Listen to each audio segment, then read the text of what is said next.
อึ่งพ่อไม้กับอึ่งแม่ไม้พี่น้องเอ้ยเดี๋ยว2 โตว อึ่งพ่อไม้กับอึ่งแม่ไม้บอกไปแล้วบัดปวดโพเขียดเขียดแม่ก็จะพูดแล้วอดิวเพิ่นไปใส่หลังรถ ลายโพลิ้นหันไปขับรถอดิวใส่ลังรถพอดีสบายดีอาตาเบกโอ้โห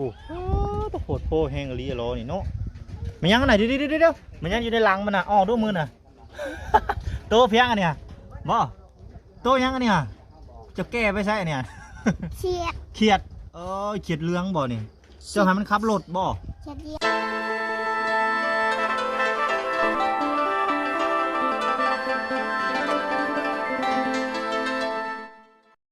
อ๋อน้องพี่น้องเปิดผับมาป้าแต่เศร้าๆเลยพี่น้องเนาะพายุเข่าบ้านน้องอาเบยหรือว่าบ้านไอ้แก้วพี่น้องเนาะป้าตกพี่น้องเอ้ยโอ้ตกโผดโพน้ำไหลล่องอ่ะสบายดีเด้อพ่อแม่พี่น้อง FC กันบดสุขุสุคนน้องพี่น้องบอกว่าสิอยู่ใกล้เหมือนกันมาพบกับบ่หน่อยเสียงร้ายคือเก่าคือเดิมน้องพี่น้องเนาะหลังจากบ่หน่อยเขามาเมื่อวานนี่แหละพี่น้องเนาะเขาพาทั้งไอ้เพิ่นไปซื้อเครื่องซื้อของโคตรแดดเลยเมื่อวานนี่พี่น้องเนาะมาบ้านนี่บ่แม่นแดดพี่น้องบ้านนี่ป้าโตน้ำเต็มทั้งผ้าบัด ปวดโผไปพี่น้องเขาไปหาทั้งครอบครัวเพิ่นก็เลยเป็นจังไดคือได้เมื่อคืนนี่โอ้โตทั้งลูกเล่าก็ได้ยังบ้านนี่ขับรถบ้านนี่โอ้สบายดีครับสบายดีอาตาเบกโอ้โหตัวโพแห้งลีล้อนี่เนาะมันยังไงเดี๋ยวมันยังอยู่ในหลังมันน่ะอ้อด้วยมือน่ะ โตเพียงอันเนี่ยบ่โตยังอันเนี่ยจะแก้ไปใช่เนี่ย เขียดเขียดเรื่องบ่นี่เจ้าให้มันขับรถบ่เขียดเดียวขับรถ เขียดเรื่องขับรถพี่น้องเลยตัวพอไปก้านเขียดบ่เคยได้เขียดเนาะพอจะไปก้านกบก้านเขียดบ่เมื่อคืนนี่ตัว โอเคไอ้เพิ่นขับรถซะพี่น้องเดี๋ยวเขาไปหาทางไอ้แก้วมันก่อนเนาะโอ้ยังไงเนาะต้นน้ำปวดโพนี่เต็มหมดเลยปุ๊เต็มหนองสะเลยพี่น้องเนาะน้ำก็ได้จักมาแต่ทางใดไหลโฮมกันเลยเนาะเอาสบายดีเด้อสบายดีลูกกำลังหนึ่งเข่าเนาะคือเห็นทั้งน้องอันดิวเพิ่นเอาเขียดใส่รถ ได้เขียดบ่เมื่อคืนไม่ใช่กบก็มีพี่น้องเอ้ยผู้อยู่สิเงียงให้เบิ่งเอาอึ่งก็มีบ่นี่อึ่ง2 โตเอากระปูยังอ่ะน่ะปูอันนั้นกระปูพินหนอนเด้อคือกระปูคายกระปูนาเนาะอึ่งพ่อไม้กับอึ่งแม่ไม้พี่น้องเอ้ยเดี๋ยว2 โตว อึ่งพ่อไม้กับอึ่งแม่ไม้บอกไปแล้วบัดปวดโบเนี่ยใส่ในกระเป๋าหน่อยเขียดบ่โอ้มาเบิ่งดูฝนตกแห้งเลยเมื่อคืนนี่เนาะเขียดหลายพี่น้องเอ้ยตกแห้งเลยนี่โอ้เขียดแม่ก็จะพูดแล้วอดิวเพิ่นไปใส่หลังรถ ลายโพลิ้นหันไปขับรถอดิวใส่ลังรถพอดีนั่นยกลิ้นหน่อยโอเคมาเลยเดี๋ยวน้องน้อยเขาสิลิ้นพ่อเห็นแล้วจับใส่คู่แหละเมื่อแรงจะไปจับน้ำพอจะอีกเด้อวะลูกเอาไปขายเรืออย่างบ่เอาไปย่างเนาะย่างต้มแน่อย่าบัดเฮาบ่มีของกินน่ะเนาะบัดจะบ่มีของกินแล้วย่างไว้แม่นไรย่างไว้บ่ขายก็ย่างขายได้สิขายอย่างเงี้ยย่างไว้กินเนาะบ่แล้วไปซื้อกินคือเก่าแม่นบัดบ่มีของกินบัดบ่มีของกินแห้วอีกแล้วบัดนี้หนาวโอ้มีของกินแล้วไปขายอีกไปซื้อกินอีกแม่นแม่นละเลยคนประจับไว้หลายๆมาแรงไปอีกเนาะเสียงไผสบายดีครับเอ้ยไปได้นอนรับคักบ่เมื่อคืนนี่บ่ได้ไปเยื่องกันอึ่งพ่อหมายแม่หมายบ่เมื่อคืนนี่เดี๋ยวไปจับอึ่งพ่อหมายแม่หมายเสียงยังไงเขียดยังห้องอ่ะนะเขียดยังห้องเขียดเรื่องบ่เขียดเรื่องห้องพายุเข่าเนาะเมื่อคืนนี่ป้าตกอู่าไปตรงเลยปวดโพตื่นเช้ามากกันยังตกอยู่ฝนก็ได้เมื่อคืนเนี่ยว่าเมื่อคืนเลยฝนตกเห็นบ่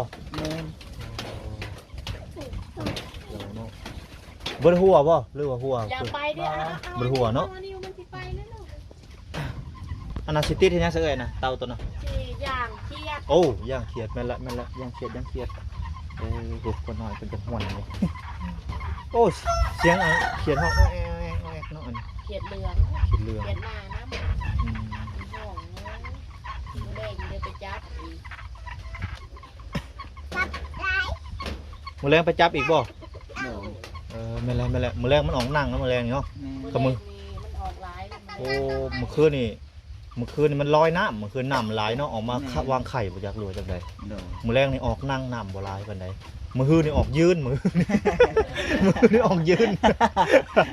มันยืนแล้วมือนี่ว้าวหลาย มาตื่นดิ มันตื่นมันเต้นแล้วบัดนี้ ว้าวไปแล้วบัดนี้เนาะแต่ละคนเนี่ยโอ้ยเอาเลยเนาะเมื่อคืนนี่มันลอยน้ำเมื่อคืน คนพามาเดือนจะนอนนี่โว้ยวิ่งไปวิ่งมา ปิดอวนมันก็บินไปแล้วพี่น้องไอ้บ่ได้เปิดเน็ตดอกภาคของห้องอยู่พี่น้องเนาะจะได้ก็สิได้จบคลิปแล้วจะหน่อยนี่ก็ได้เพราะว่ามันตกบนมื้อแล้วแหละมื้อนี้นะมื้ออื่นมื้อฮื้อตกพายุเข้าแล้วพี่น้องไอ้เนาะเป็นจังไดอุปกรณ์เฮาครบเป็นที่เรียบร้อยบ่ โดยครบแล้ โอ้ ว ครบเนาะ โดย ยังหนึ่งบาทเนาะ มีอีก คือเฮ็ดจังไดดีเนาะคือว่าได้ยินข่าวว่ามีโทรศัพท์ห้างบ่จะไปแปลงแล้วบ่ไอ้ โดย โอ้ไปแปลงแล้วเป็นที่เรียบร้อยเนาะเปลี่ยนหน้าจอบ่ โดย เบิดเท่าไหร่อันนั้น 350,000 อ๋อบัดเดี๋ยวนี้มีแต่ขาดแต่หน้าสากแล้วบัดนี้เนาะบ่มีไฟฟ้าว่าซะเนาะ โดย ยังบ่มีงบเข้ามาบ่ทางอันช่องแต่ละช่องยังบ่มีเนาะ โดย มีแต่ว่าไปสากเฮือนอาเบยเพิ่นเนาะ โดย คือนี่แหละพี่น้องไอ้สายไฟเรายังบ่มีเนาะถ้าว่าต่อไปนี่ก็คือว่าสิโอเคอยู่พี่น้องเนาะเราก็สากสะดวกสบายแต่ว่าก็บ่เป็นหยังอยู่ใกล้อยู่ก็ย่างไปสากแต่ก็อยากมีพัดลมพัดเล่มอะไรยามร้อนเนาะ โดย ก็ยังให้ทั้งอันลูกๆน้อยๆเพิ่นนั่นแหละบัดยามร้อนกับพอได้เปิดพัดลมเนี่ยใส่บ่หลายดอกพัดลมแล้วก็อันสากโทรศัพท์ก็เบิดเท่านั้นแหละ โดย ค่าไฟก็คือสิบ่แพงหรอกเพราะอันใดก็บ่มีตู้เย็นก็บ่มีเนาะ โดย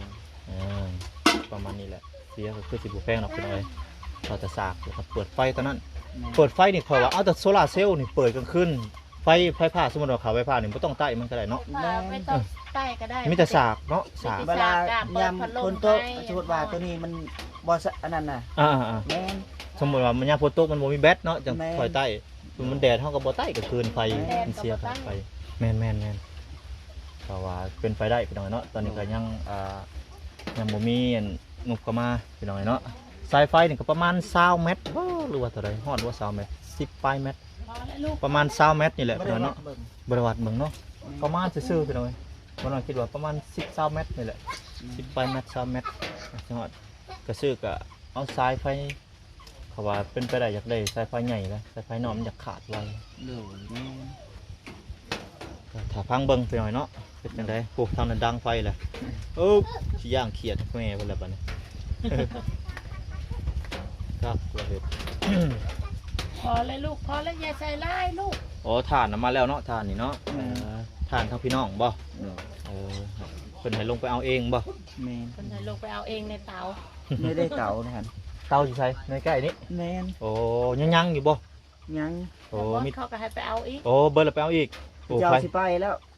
ที่ไม่ใช่ ไปทำงานแล้ว ผู้เจ้าเพิ่นฮะ แม่น โอ้จะไปใช้ทำงานอยู่ใช่ไหม อยู่เวียงขึ้นเวียงแล้ว บ่มีไฟเลยบัดนี้ บ่มีก็มีเราคนเดียวพ่อแม่ โอ้ ก็บ่มี พี่น้อง ฉันเราจะไปตอนได้ 2-3 วันแล้วก็ 2-3 วันเพิ่นอายุเท่าไหร่เลย อยากได้ท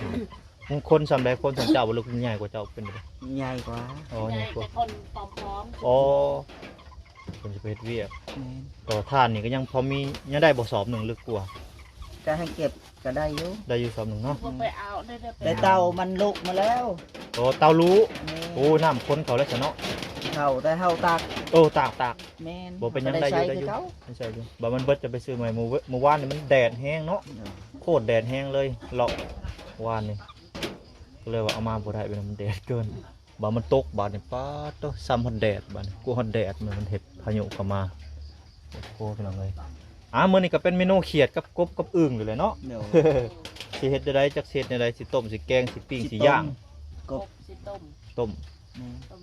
คำมันยามแรงน่ะป่น แม่น แซ่บป่นแต่ว่ายามนี้มันต้องแบบแก้ข้าวมันข้าวได้ยามนี้ ตัวอย่างผัดเผ็ดไปหาไผตู้ไทยมีบ่แถวบ้านนี่เนาะไปหาขอเบิ่งเด้อ เดี๋ยว ข่อยสิเฮ็ดเมนูผัดเผ็ดลองเบิ่ง นิ้ว เฮ็ดผัดเป็ดกบพี่น้องเอ้ยเนาะทางอายเพิ่น ผัดนี่โอ้ มึงดับข้าวได้ไง นี่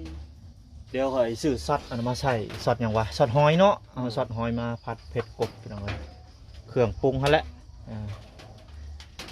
แต่ว่าสิถือหัวข้าหัวสิไข่มายามมื้อบ่ได้เครื่องข่อยก็บ่แห้งแหละว่าสิถือมาถือบ่ได้หนทางนั่นป้าต้องพี่น้องเอ้ยโหดโคตรโหดเลยลัดป่าลัดดงมามันสิต้มฝนตกเด้มันครัวก็สิฮักแหละครัวก็เลย เอาดู มันหลดถือยากขนาดเครื่องก็บ่แห้งเลย อย่างกบกิน ก็เลยว่ามีบ่เพื่อนพี่น้องแถวนี้ไอ้ไปหาขอหัวสิไข่หัวขามีอยู่บ่ คนชิมีจะบ่บริษัท ไปหาถามมึงเด้อมีจังได๋ก็ขอเพิ่นเล็กๆละน้อยแหละบัดมันเกิดแม่แพ้ลูกกับเพิ่นพาจะขอก็ขอบาด ไปนะแม่ไปห้าเดี๋ยวเขาจะปัดกบ อืมเอาผัดกบผัดเขียดพี่น้องเมนูแล้วก็ได้บัดนี้ นี่แล้ว ตลาดบ่ นี่ ตลาดอ่ะ นั่นผักยังผัก ลืมถามเนาะไปตลาดว่ามีหัวขาหัวสิไข่บ่เนี่ยพอได้ปลูกได้มีอันใบกะเพราแถวหลังบ้านหลังเบิ่นเพิ่นเนาะเดี๋ยวไปบรรณาสิไปหาเลาะเบิ่งเบิ่งหาเลาะเบิ่งแถวบ้านเนาะย่างเลาะแถวบ้านฮะซีมื้อแล้วบัดไปซีมื้อไปไม้มือเลยพี่น้องเนาะเป่าซับบ่วินหัวบ่เอาพาหมอบ่วีเอาเป็นหยังเพราะ เดี๋ยวมันก็ค่อยติด เดี๋ยว แล้ว ติดค่อยติดเลยใช้ลมไปทางใดปิ่นปากกระบอกไปทางนั้นเลย ลมไปทางใดปิ่นไปทางนั้น จะมึงว่าฝนตกมามันตกใส่ผักข่อยจะมึงง่ามันออกก็เต็มเลย พักยังไงนะ ผักกาด ออกแล้วบ่ ตูแล้วก็มักพริก เอ้าหวานมันออกแล้วนะ ออก เอ้าคือออกไวเถอะ ยังเลือกผักหอมกันมันที่ออกแล้ว พักไผ่ตู้ออกแล้ว ผักอีตู้นี่ผักกาด แม่นบ่ได้